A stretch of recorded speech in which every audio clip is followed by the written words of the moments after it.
গতকাল ওয়াকফ বিলের বিরুদ্ধে যে প্রতিবাদ রাজ্যের মন্ত্রী এবং একজন সাম্প্রদায়িক নেতা সিদ্দিকুল্লাহ চৌধুরীর নেতৃত্বে আয়োজন করা হয়েছিল কলকাতার বুকে, তাতে আমরা দেখেছি মৌলালিতে একটি বাস থেকে হিন্দুদের যে পতাকা, গেরুয়া পতাকা, সেই পতাকাকে খুলে ফেলা হয়েছে পুলিশের উপস্থিতিতে।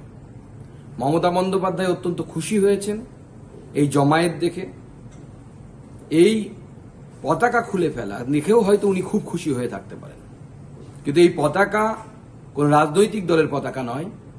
এই পতাকা সমগ্র হিন্দু সমাজ, সনাতনী সমাজের পতাকা, সমগ্র হিন্দু সমাজ এবং সনাতনী সমাজের সম্মান।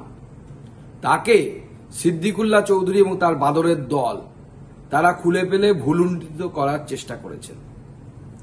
সমগ্র সনাতনী সমাজের এই অপমানের বিরুদ্ধে, সনাতনী সমাজের সম্মানকে, সম্ভ্রমকে ভুলুণ্ঠিত করার বিরুদ্ধে আসুন আগামীকাল হনুমান জয়ন্তী উপলক্ষে আমরা সবাই প্রতিবাদ করি। সেই প্রতিবাদটা কিভাবে হবে? নিজের বাড়িতে আমরা সবাই গেরুয়া পতাকা লাগাই, যারা সনাতনী আছেন তারা প্রত্যেকে লাগায়। আমি আমার নিজের বাড়িতে লাগাবো এবং সকালবেলা লাগিয়ে, গেরুয়া পতাকা লাগিয়ে সেই ছবি আমি সোশ্যাল মিডিয়ায় দেব। আপনারাও নিজের বাড়িতে গেরুয়া পতাকা লাগান। আমি নিজে কলকাতার রাস্তায় কালকে নামবো এবং গেরুয়া পতাকা বিলি করব সনাতনী হিন্দুদেরকে, কারণ হিন্দুদের এই অসম্মান মেনে নেওয়া যায় না।